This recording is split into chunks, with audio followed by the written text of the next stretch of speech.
Namdev Shastri ऑफिशियलला subscribe करा. सिद्धांत ऐका, आनंदी, निर्भय व सुखी व्हा. धन्यवाद. हे साधू संतांच्या जीवनातले सत्य आहे, तत्व आहे, तथ्य आहे. कधीही जगद्गुरु तुकोबारायांनी आक्षेप घेतला नाही जीवनामध्ये. जगत असताना पत्नी वारली, मुलगा वारला, दुष्काळामध्ये घर लुटलं गेलं, कधीही आक्षेप नाही घेतला. भगवंताला कधीही बोलले नाही जगद्गुरु तुकोबाराय. उलट म्हणायचे, बरे झाले देवा निघाले दिवाळे, बरे या दुष्काळी पिढाय गेले. परंतु ज्यावेळेस गाथा बुडवला जगद्गुरु तुकोबाराय आतून होरपळले. बाहेरून तो होरपळलेलेच होते, पण आतून होरपळले.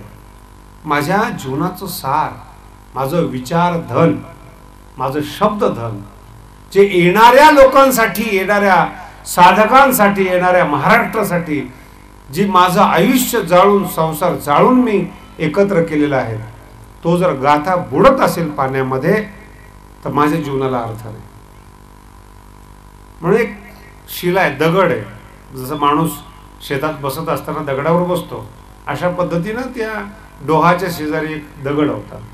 दगडावर जगद्गुरु तुकोबाराय 13 दिवस अन्न नाही, पाणी नाही, काही नाही, उपोषण सुरू करतात. उपोषण बुडवणारे गेले,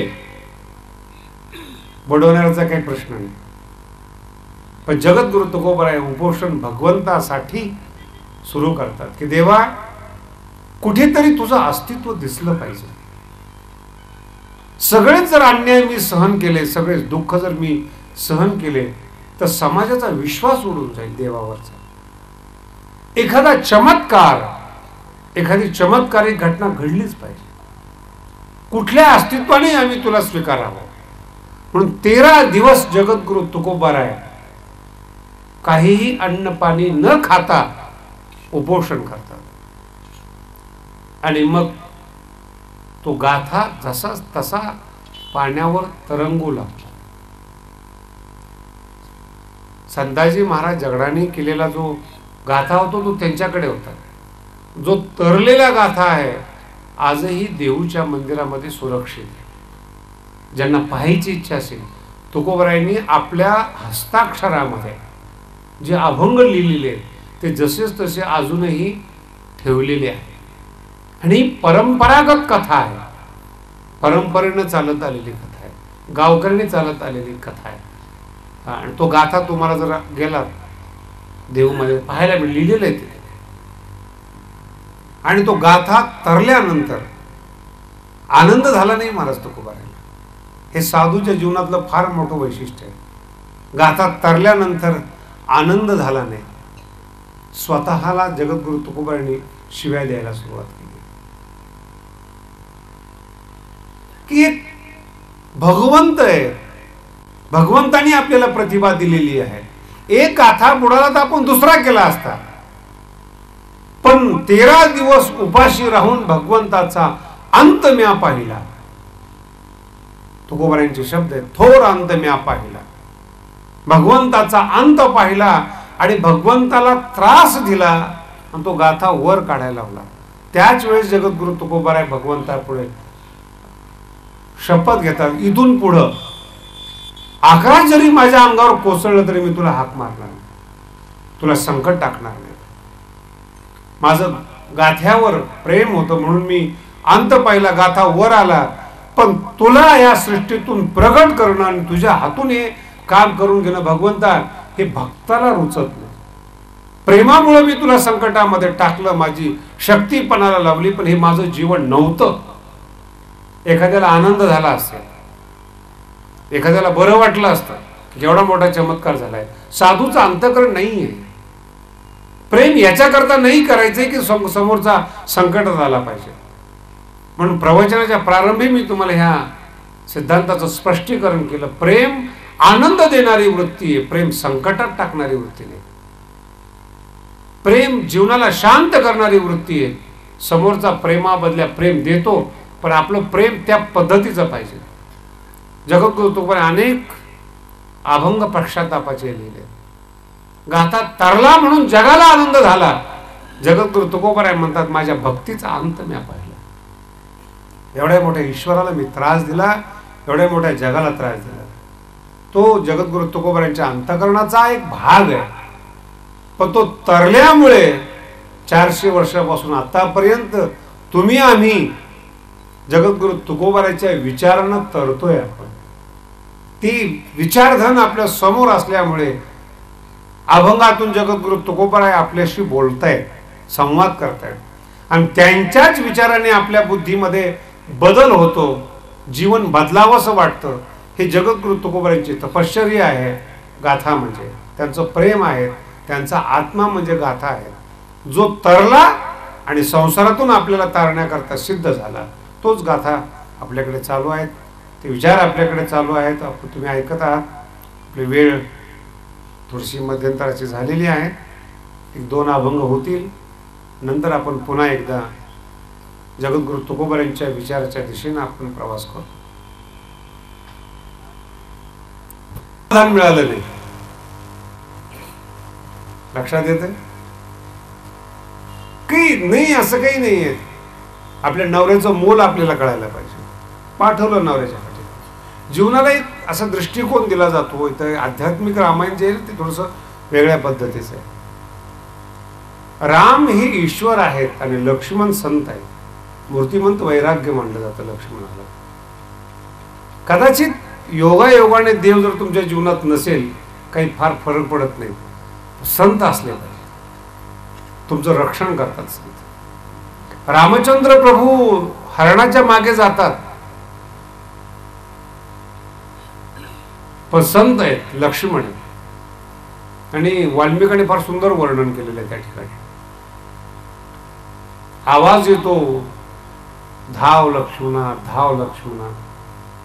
आणि सीतेचं मन व्याकुळ झालेलं असतं. व्याकुळ कधी होतं मन, याची कल्पना जाणीव ठेवा बरं का. लोभ निर्माण झाला ना, माणूस व्याकुळ होतो. हरणाचा जो लोभ आहे त्याची परिणिती म्हणजे व्याकुळ होण्यामध्ये, त्याची भीती निर्माण होते. आणि मग घाबरायला लागले, काय घडलं असेल जंगलामध्ये, पती गेलेले आहेत. म्हणून ती सांगते लक्ष्मणा तू जा. लक्ष्मण सांगतो मी जाणार नाही, मला रामचंद्र प्रभूंनी सांगितलेलं आहे, मी जाणार नाही. आणि वाल्मिकांनी 2-4 शब्द फार सुंदर लिहिलेले. सुंदर स्त्रिया जगामध्ये असतात, त्यापैकी सीताही होते. पण का कोणास ठाऊक सुंदर स्त्रियाच्या मनामध्ये पाहण्याचा दृष्टिकोन बदललेला असतो, जगाकडे पाहण्याचा. तोच दृष्टिकोन सीतेमध्ये दाखवलेला आहे वाल्मिकाने. 12 वर्ष जो माणूस आपल्या द्वारावर उभा आहे, ज्यांनी व्यवस्थित नजरेला नजर भिडवलेली नाही आणि कुठल्याही कृतीतून, लक्ष्मणाच्या वागण्यातून बदललेली कृती दिसली नाही. आई म्हणून जो आपल्या भाऊजाईला मानतो, याचा साक्षात्कार 12-13 वर्षाचा आहे. शब्दाचा प्रयोग लक्षात घ्या, 12-13 वर्ष. लोक म्हणतात माणसं का बदलतात, इथे पहा 12-13 वर्ष चांगलं राहून सीता बदलते. लक्ष्मण सांगतो मी जाणार नाही. आणि फार 2च शब्द आहेत सीतेचे. मला माहिती आहे राम जावेत मरावेत हीच तुमची इच्छा आहे आणि मी तुमची व्हावी. अहो हे शब्द कधी बोलले जावेत का जीवनामध्ये? कधी त्या लक्ष्मणाबद्दल किंवा आपल्या लहान दिराबद्दल ह्या भावना मनामध्ये जन्माला याव्यात. पण रामाच्या सान्निध्यात राहिलेली आणि संतांच्या घरात जन्माला आलेली या सीतेचे विचार बदलतात. इथून दुःख सुरू होते. देव नाही आहे जीवनामध्ये, सीता सुरक्षित आहे. पण संत जर गेले ना, रावणाशिवाय दुसरा पर्याय नाही. ही विचारसरणी आहे. हे रामायणाचं मुख्य सिद्धांत आहे. देव गेलात पण संतावर संशय. लक्ष्मण सांगतो असं नाहीये, सगळ्या दुःखातून बाहेर काढणारा राम आहे. रामावर दुःख येऊ शकत नाही, संकट येऊ शकत नाही. 2-3 शब्दच आहेत. फक्त एक जाताना एक शब्द बोलून जातो लक्ष्मण, हे पा तुम्ही आई साहेब आहात, तुम्ही जे शब्द प्रयोग केलेले आहेत ते मला सहन होत नाही. इथून पुढे जर तुमच्या जीवनात काही घडलं त्याला लक्ष्मण जबाबदार नसेल, एवढंच फक्त मला सांगा. शब्द कळाला काय लक्ष्मणाला लिहिलेलं आहे? मूळ वाल्मिकी रामायण आहे. हे नंतरचे जे रामायण असतात ना ते का त्या कथेवरून लिहिलेले असतात, पण मूळ वाल्मिक काय म्हणतात ते महत्वाचं आहे. आणि सीता सांगते मी जबाबदार आहे. म्हणून एक लक्षात ठेवा, सीतेचं अपहरण झालं पण लक्ष्मणाला कोणी दोष दिला नाही, लक्ष्मणाची चूक मांडली नाही, हे कबूल करून घेतलं. लक्ष्मण गेल्यानंतर रामचंद्र प्रभू बोलताय तू का आलास? ते म्हणजे मी आलो नाहीये, मला पाठवलंय. अरे तिला कळत नसेल पण तुला तरी कळायला पाहिजे. लक्ष्मण म्हणतात तिला कळत नाही हे मला कळत होतं, पण काय बोलावं हे तर तिला कळलं पाहिजे. कुठल्या शब्दांचा प्रयोग करावा याची तर जाणीव पाहिजे. म्हणून एक लक्षात ठेवा, जीवनात शब्द अतिशय महत्वाचे. राग आला असेल झटकन बोलू नका. वर्षानुवर्ष शब्द लक्षात राहतात. वर्षानुवर्ष शब्दांच्या जखमा ज्या असतात ना त्या दुरुस्त होत नाहीत काही केलं तरी. म्हणून शब्द शस्त्र मानलं जातं. आणि साधूचं जे धन आहे ते शब्दच आहे. आम्हा घरी धन शब्दाची चरत नाही. शब्द हे धन मानलं जातं जीवनामध्ये. म्हणून शब्दाची जी परंपरा आहे, शब्द बोलता येतात म्हणून कसंही बोललं गेलं पाहिजे असं त्याचा अर्थ ठरत नाही जीवनामध्ये. म्हणून विचार जसे असतील तसे आपली कृती, तसे आपले शब्द बाहेर पडतात. म्हणून बुद्धीमध्ये मूळ विचार हे शुद्ध पाहिजे. बुद्धीमध्ये जर विचार शुद्ध असतील तर त्याचं संक्रमण मनामध्ये येतं आणि त्या मनातलं संक्रमण विचाराच्या द्वारे इंद्रियामध्ये प्रगट होतं आणि इंद्रिय आपल्या कृतीमध्ये प्रगट करतात. जी भावना सीतेच्या अंतःकरणामध्ये मूळ स्वरूपामध्ये आहे तीच भावना मनातून इंद्रियातून प्रगट होते आणि साधू आपल्या जीवनातून दूर जातात. जसे दूर जातात साधू महाराज आक्रमण होतं रावणाचं. एक सिद्धांत आहे आणि जो सुचवतो सिद्धांत तो हाच आहे. लक्ष्मणावर संशय घेतला सीतेनं आणि संत बाजूला झाले, अपहरण झालं. मिलन सुद्धा संतच करतात. त्याचं नाव आहे हनुमंतराय. संताच्या मुळे दुःख निर्माण झालं. मिलन सुद्धा जर होत असेल तर ते संताच्या माध्यमातून होत. म्हणून या दोन्ही ज्या कड्या आहेत सुखदुःखाच्या याला मूळ कारण या जगामध्ये संत आहेत. माना अथवा न माना हा प्रश्न नाहीये. संत ही कृती जी तयार केलेली आहे भगवंताने, प्रकृती तयार केलेली ही जगाच्या उपयोगाची. म्हणून तर जगद्गुरु तुकोबराय स्वतः म्हणतात जगाच्या कल्याणा संतांच्या विभूती. विभूती म्हणजे विशेष. तुम्ही आम्ही जगण्याकरता जन्माला येतो, विषयाकरता जन्माला येतो, आनंदाकरता जन्माला येतो.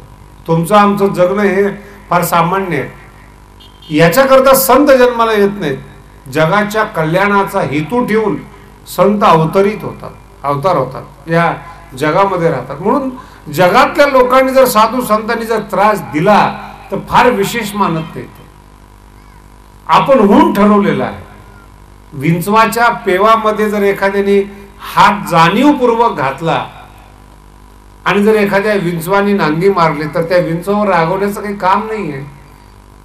तसं मृत्यू लोकामध्ये माणसासाठी साधू संतांनी अवतार घेतला आणि त्यातल्याच काही लोकांनी जर साधू संतांना त्रास दिला तर त्या माणसावर रागवत नाही की जाणीवपूर्वक हात घातलेला आहे. जगद्गुरु तुकोबराय ज्ञानोबरायांचा जो अवतार आहे तो जाणीवपूर्वक अवतार आहे.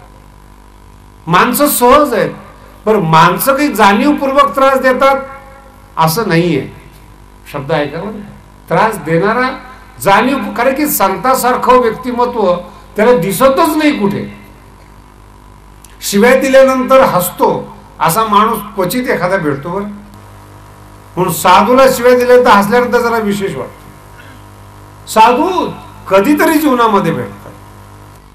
नाही तर तुमचे जे संसारातले नियम आहेत ना ते बरोबर आहे, माणसं बदलतात, धोका देतात, त्रास देतात, आडवे येतात, उभे येतात, जे काही असेल तुमचे गणित बरोबर आहेत. साधू हा माणसासारखा दिसतो म्हणून त्यालाही तसं समजून त्रास दिला जातो. काही चूक मानली जाते, पण साधू या बाबतीमध्ये चूक मानत नाही. फार सुंदर जगद्गुरु तुकोबारायांचा प्रसंग आहे. आता थोडशा जगद्गुरु तुकोबारायांचं वैकुंठ गमन होतं, त्यामध्ये हा प्रसंग सांगितलेला आहे. फार सुंदर प्रसंग आहे जगद्गुरु तुकोबारायांचा. देहू गाव हे जगद्गुरु तुकोबारायांची सासरवाडी. दोन ज्या सासरवाड्या होत्या काल सांगितलं तुम्हाला मी, शनिवारवाडा आणि देहू, या दोन सासरवाड्या जगद्गुरु तुकोबारायांच्या. आणि आपल्या दिलेल्या मुलीला काय त्रास झाला याची पूर्ण जाणीव देहूतल्या लोकांना. पण देहूतले 2-3 टाळकरी तुकोबारायचे असायचे. संध्याकाळ झाली की खांद्यावर टाळ टाकला की निघाले. हिंमत नाही होत महाराज जुन्या काळात. कुठं चाललात तुम्ही अशी पत्नीला विचारण्याची हिंमत होत नाही. जुन्या काळातला प्रसंग आहे. आता प्रवचनाला येताना विचारून यावं लागतं. तुझं म्हणणं असेल तर मी थोडंसं ऐकून येतो, नाहीतर पण ते जुना काळ. निघाले असे प्रवचनाला. तिने खूप दिवस सहन केलं बिचारीने. आणि बातमी काढली की तुकोबारायच्या कीर्तनाला आपला नवरा जातो. बाईची जात आहे ती, घाबरली ती. श्रीमंत संतांच्या प्रवचनाला जर गेली तर काही हरकत नाही, पण ज्यांनी संसार उद्ध्वस्त केलेला आहे, संसार जाळून टाकलेला आहे, पोराबाळाची चिंता करत नाहीत, अशा संतांच्या कीर्तनाला जर नवरा जात असेल आणि त्याचे संस्कार जर माझ्या नवऱ्यावर पडले तर माझं कसं व्हायचं? अडचण आहे ना. काही लोकांचा एक प्रेस्टिज पॉइंट असतो बरं का, संत कुठले असावे. आमच्या संतांचा 500 एकरचा आश्रम आहे, समाधान वाटतं. तुला काय फायदा ते सांग. तू थोडा 2 एकरचा मालक आहे, तुझा संत जरा 500 एकरचा मालक आहे. मोठा संसारिक माणूस आहे. मोठ्या संसारिक माणसापुढे लहान संसारिक झुकतात नाही कळलं. मोठा संसार आहे म्हणून लहान संसारिक झुकतो, पण संतांचं गणित नाही येते. आणि नवऱ्याला रोखण्याची ताकद नाही त्या बाईमध्ये. व्यवस्थित संसार करणारा आणि विचारपूर्वक जगणारा जर असेल तर ठीक आहे, पण याने उद्ध्वस्त केलेला आहे. आणि त्या गावातली मुलगी तुकोबाराला दिलेली म्हणून सगळ्या बातम्या त्या काळातल्या त्यांना मिळालेल्या आहेत. म्हणून नवऱ्याला रोखता येत नाही, पण तुकोबाराचा काटा काढता येतो. म्हणून जरा जपून राहावं लागतं. काय बुद्धी आहे. म्हणून ती एक दिवशी आपल्या नवऱ्याला म्हणते, अहो तुम्ही पुरुष असल्यामुळे कीर्तनाला जाता, पण आम्ही बायका आहोत, आम्हाला जाता येत नाही कुठे कीर्तनाला. तर तुकोबाराला इथेच आणलं तर बरं राहील कीर्तनाला. कीर्तन ऐकणं होईल, थोडंसं साधू संत असल्यामुळे खाऊ पिऊ घालू, स्नान वगैरे आपल्याकडे करतील, राहतील आपल्याकडे. त्यांनी विचार केला की कधीच न वळणारी आज इतक्या चांगल्या गोड शब्दात बोलते, कदाचित परिवर्तन झालं असेल बायकोमध्ये. तू भोळा तुकोबाराची कीर्तन ऐकणार आहे, तेव्हा तुझी इच्छा असली तर येतील ना. नाही मग आणा. आता ते बायकोने सांगितलं म्हटल्यानंतर अवघड ठिकाणचं दुखणं असतं. ते आग्रह केला तुकोबारायला, नाही यायलाच पाहिजे, नाही यायला पाहिजे. म्हणजे अरे नको तिथे, ते सासरवाडी नाही, यायला पाहिजे. गेले तुकोबाराय. गाव आवडीच होतं तुकोबारायचं. आणि लोहगावमध्येच ह्या 2 घटना घडल्या. जो मी सांगतो ती एक घटना आहे. आणि त्याच गावात कीर्तन चालू असताना शिवाजी महाराज कीर्तनाला आले होते. तुकोबारायांनी आपल्या आत्मचरित्रामध्ये या गोष्टी लिहिलेल्या आहेत बरं, अभंगामध्ये. जे चरित्र मी आपल्याला सांगतो ते अभंगातूनच प्रगट झालेलं चरित्र आहे. आणि शिवाजी महाराज कीर्तनाला आले आणि मुस्लिम लोकांना बातमी लागली कीर्तन आले. कीर्तनाला वेढा दिला महाराज, परचक्र वेढा म्हणतात तुकोबारायांचा शब्द आहे. कीर्तनात आल्यानंतर कीर्तनाला मुस्लिम सैनिकांनी घेरलं. अहो, कीर्तनामध्ये जगद्गुरु तुकोबारायांचा जो अवतार होता, ते जे शब्द आहेत, जगद्गुरु तुकोबारांचा, देवा तुझ्या नावाने आम्ही कीर्तन करावं का न करावं. कीर्तनामध्ये जर परचक्र येत असतील आणि इथल्या श्रोत्यांना जर त्रास होत असेल तर आम्ही कीर्तन बंद करावी, तुझ्या नावाची लाज. आणि मग त्या काळात चमत्कार घडला की सगळेच शिवाजी महाराज दिसायला लागले. पकडावं कोणाला. आणि त्या धांदलीमध्ये जे खरे शिवाजी महाराज होते ते निघून गेले. आणि शिवाजी महाराजांना सांगितलं, तुम्ही इथून पुढं कीर्तनाला येत जाऊ नका. जे कार्य तुम्ही करताय तेच कार्य ईश्वराचं आहे. आम्ही गावागावातून धर्म स्थापना करतोय, तुम्ही राष्ट्रीय स्तरावर धर्म स्थापना करताय. आमचा आशीर्वाद तुमच्या पाठीमागे आहे.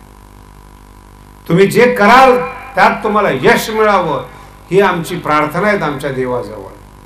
म्हणून तुमचा जीव अनमोल आहे, तुमचं जगणं आमच्यासाठी अनमोल आहे. म्हणून आपला जीव धोक्यात घालून कीर्तनाला येऊ नका. किती जगद्गुरु तुकोबारायांचे शब्द असतील, किती विनम्रता असेल तुकोबारायांच्या शब्दामध्ये. आणि जगद्गुरु तुकोबाराय हा एक प्रसंग. गेले जगद्गुरु तुकोबाराय, संध्याकाळी कीर्तन झालं, सकाळी स्नाना करता स्त्रियांच्या घरी नेलं, टाळकऱ्यांच्या घरी. किती विश्वासातला माणूस असेल पहा. टाळकरीच्या घरी जायचं म्हणजे काही असं डोक्यात काही आणण्यासारखंच नाही ना. आणि ती अगदी गोडीनं सांगते, महाराज एवढे मोठे संत आपल्या घरात आले, उठणं सुद्धा नसावं आपल्याला. हा उठणं आणायला जातो दुसऱ्याकडे. आणि तिनं उकळतं पाणी तुकोबारायांसाठी ठेवलेलं होतं. देव प्राप्त झाल्यानंतर, संसार उद्ध्वस्त केल्यानंतर, संत झाल्यानंतर सुद्धा संकट थांबत नाही, दुःख थांबत नाही. नवरा जसा बाहेर गेला की हे तुकोबाराला जर आपण मारलं तर नवरा पुन्हा कीर्तनाला जाणार नाही आणि आपला नवरा बिघडणार नाही. म्हणून उकळतं पाणी जगद्गुरु तुकोबारायांच्या अंगावर टाकलं. ती त्वचा अशी पेटून उठली. तुकोबारायांचे शब्द आहेत. तुकोबाराय फार मोठ्याने ओरडतात आणि भगवंताचा टाव पडतात. जळे माझी काया लागला ओनवा, धावरे केशवा माय बापा. उकळतं पाणी अंगावर टाकल्यानंतर काय वेदना होतात.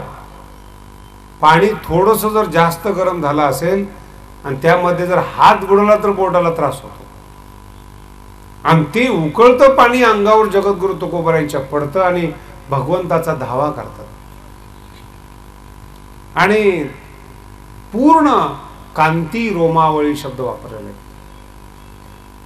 जी केस आहेत, कांती आहे, ती पूर्ण पेटून उठते आणि फोड येतात जगद्गुरु तुकोबारायांच्या अंगावर. टाळकऱ्याला यातलं काही माहीत नसतं. इतकी कपट भावना असू शकते इतक्या मोठ्या स्तरावर गेल्यानंतर, काही सांगता येत नाही. जगद्गुरु तुकोबाराय अभिशाप किंवा शाप आणि तोंडातून काढत नाही. ते बोलत नाही तुकोबाराय. तुकोबाराय म्हणतात हा कर्माचा प्रकार आहे. तिला असं वाटलं टाकावं म्हणून काही फार मोठं झालं असं नाही. आणि देवाचा धावा करत जगद्गुरु तुकोबाराय थांबतात. हे प्रसंग तुकोबाराच्या जीवनामधले. संत झाला, ईश्वर प्राप्ती झाली किंवा ईश्वर साक्षात्कार झाला म्हणजे दुःख कुठंतरी थांबावं असं नसतं काही. म्हणून मी सांगितलं होतं चक्रार पंक्ती रिवगच्छती भाग्य पंक्ती. ही जीवनात सुखदुःखाचे प्रकार चालूच असतात, दिवस रात्र चालूच असते. काहीही जरी झालं तरी थोडंफार का होईना माणसामध्ये राहिल्यामुळे सुखदुःखाचा त्रास होतोच जीवनामध्ये. पण याच्यामुळे तुमची बुद्धिमत्ता, तुमची विचारसरणी मागे पडत नाही. मी तर असं म्हणेल दुःखातून जी विचारसरणी तशीच राहते ती खरी स्थितप्रज्ञता आहे, ती खरी विचारसरणी. माणसं दुःख देतात, जीवनामध्ये दुःख येतं, पण जगद्गुरु तुकोबाराच्या जीवनामध्ये विचारात बदल झालेला नाही, अभिशाप दिलेला नाही, शब्दांचा प्रयोग केलेला नाही की कुठल्या तुझ्या जीवनाचं अकल्याण व्हावं किंवा काय, असं कधी जगद्गुरु तुकोबाराय बोलत नाही. हा महत्वाचा भाग सांगतो. जगद्गुरु तुकोबाराय कीर्तन करत असताना अनेक प्रसंगही घडलेले आहेत. ज्या रामेश्वर भट्टांनी गाथा बुडवलेला आहे, बुडवायची आज्ञा केली आणि एक मुस्लिम संत होते अनगड शहा फकीर.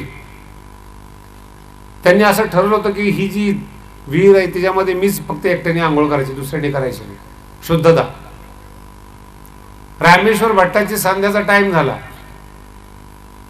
आणि स्नान केल्यानंतर संध्या करावी लागते, म्हणून ते विहिरीमध्ये जाऊन स्नान केलं.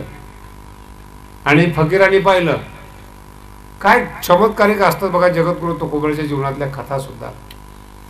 आता दशग्रंथी, सगळं शास्त्र पारायण विद्वान, आणि हा अनगड शहा फकीर मुस्लिम, त्यांनी पाहिले की आपल्या विहिरीमध्ये स्नान करतोय. त्यांनी सांगितलं नाते रहो.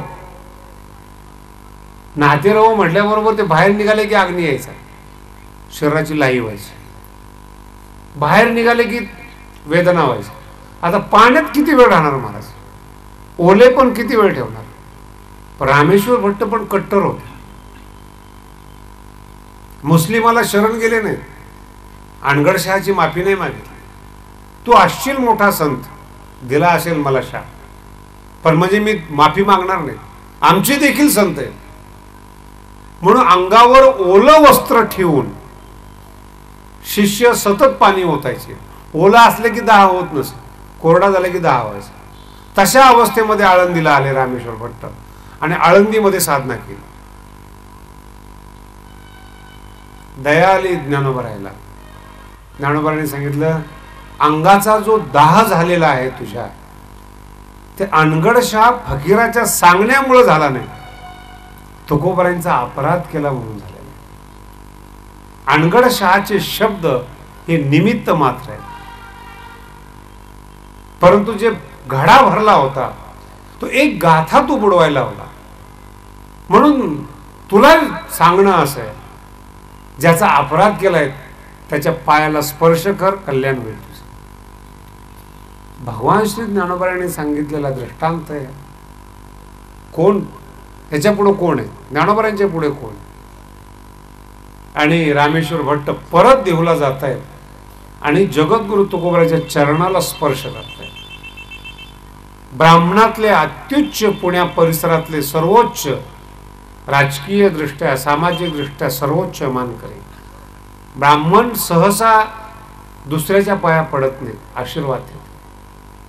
इथं प्रसंग असा उलटा घडला की जगद्गुरु तुकोबारांच्या पाया पडतात रामेश्वर भट्ट, पायाला स्पर्श होतो, तिथं अग्निदाह शांत होतो. तुकोबाराला अभिमान वाटत नाही. तुकोबारा अभंग लिहून देतात रामेश्वर भट्ट, त्यांच्याकडे एवढं एकच काम बरं का तुकोबारा. कोणी काही जरी आलं तरी दोन शब्द बोलले त्याच्याशी. चित्त शुद्ध तरी शत्रू मित्र होती, व्याघ्रही न खाती सर्पतया. तुमचं चित्त अशुद्ध असल्यामुळे तुम्हाला त्रास झाला, माझा अपराध केल्यामुळे झाला असं ज्ञानोबाराय म्हणतायत.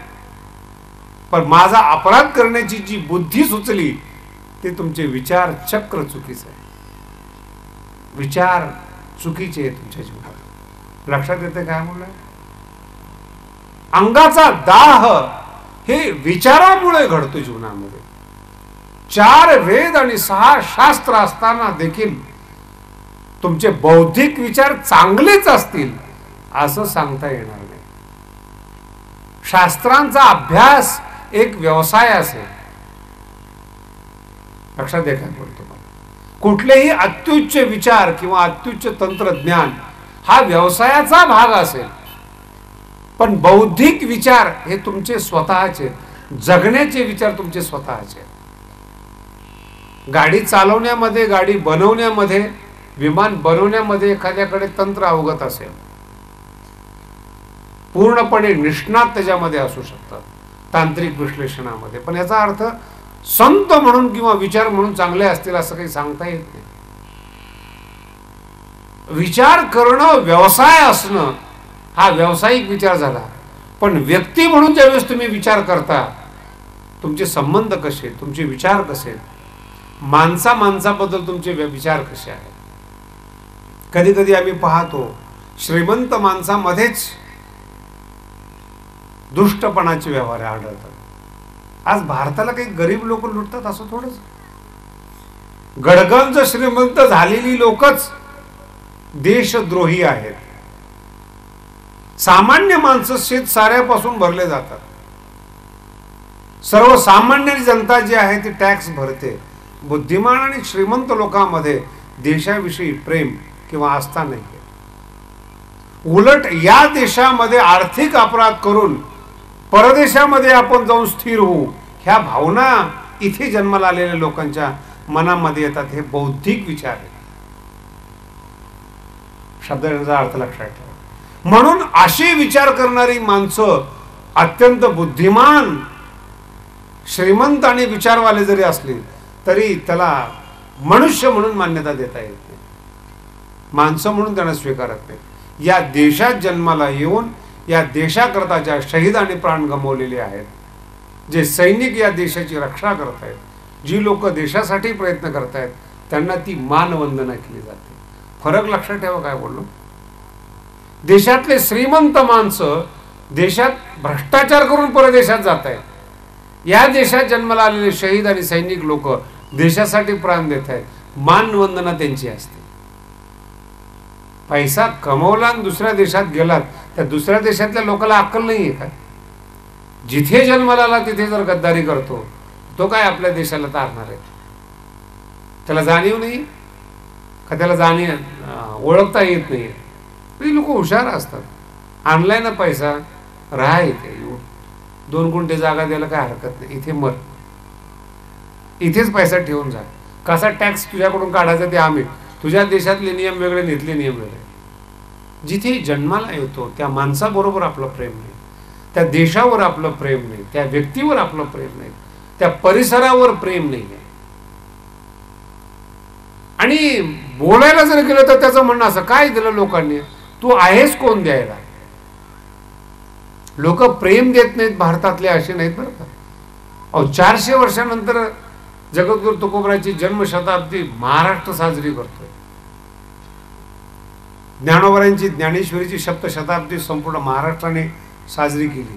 ज्ञानेश्वरीची आजही ज्ञानेश्वरीचे अभंग आणि जगद्गुरु तुकोबराचे अभंग गायले जातात. किती द्यायला पाहिजे अजून महाराष्ट्राने?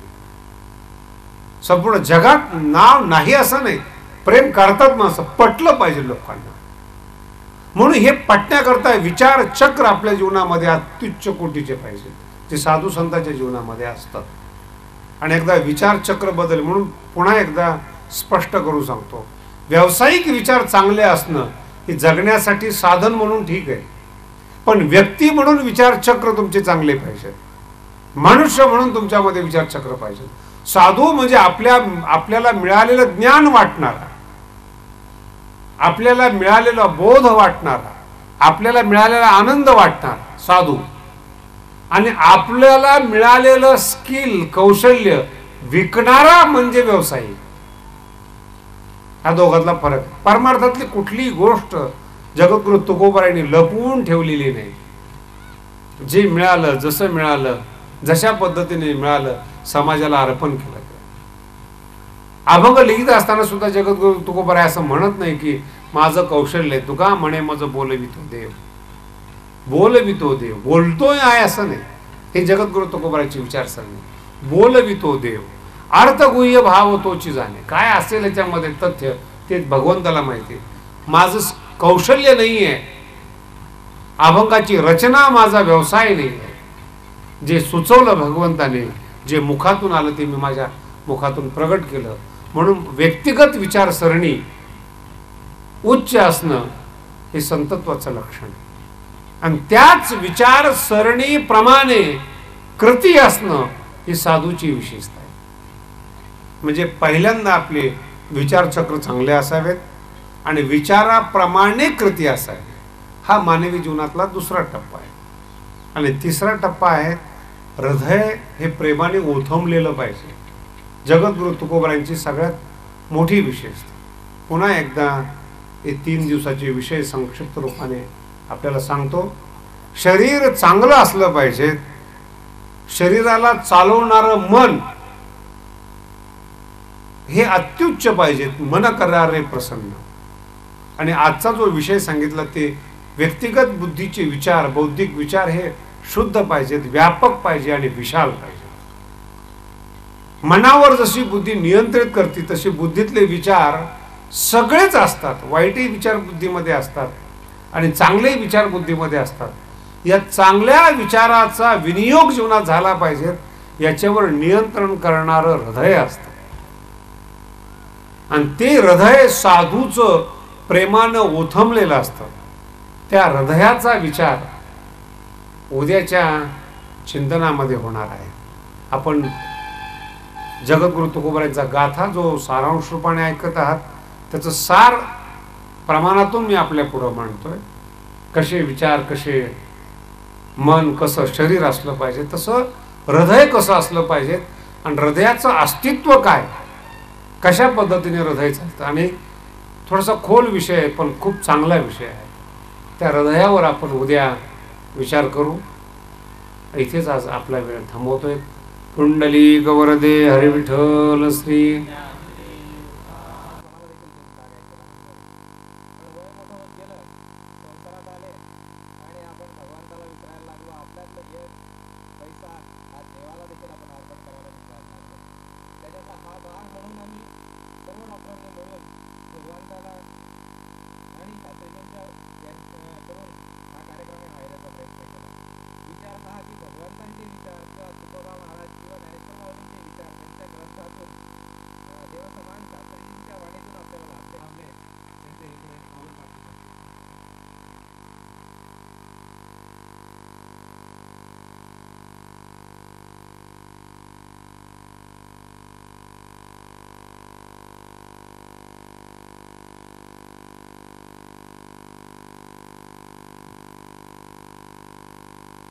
कोपरे तालुक्याची आध्यात्मिक व परमार्थिक सेवा परंपरा आजची आहे.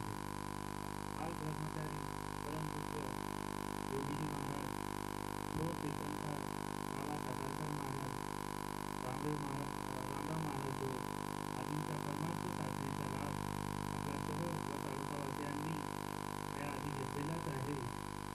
यंदा जगद्गुरु संत तुकाराम महाराज यांच्या जन्मशतशताब्दीनिमित्त त्या वर्षाचे औचित्य साधून एक योग जुळून आला आणि तो म्हणजे गाथा निरूपण सोहळा. चोपडा येथील वैद्य हे आयोजन केले. शुद्ध हेतू, सात्विक भाव व आध्यात्मिक सेवा ही ध्येय डोळ्यासमोर ठेवूनच या कार्यक्रमात त्यांनी केले. ओथंबलेल्या अंतकरणांनी आपण आम्हाला 22 ते 28 जानेवारी या 7 दिवसात अमोघ आनंद दिला. त्याचे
स्वामी सर्व रामा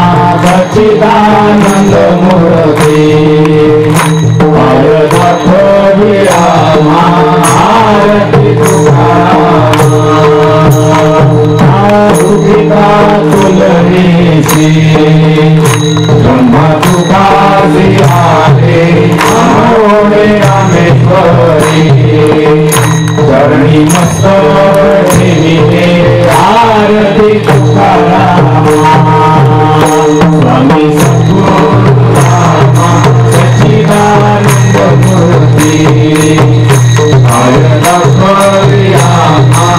आरती तुकाराम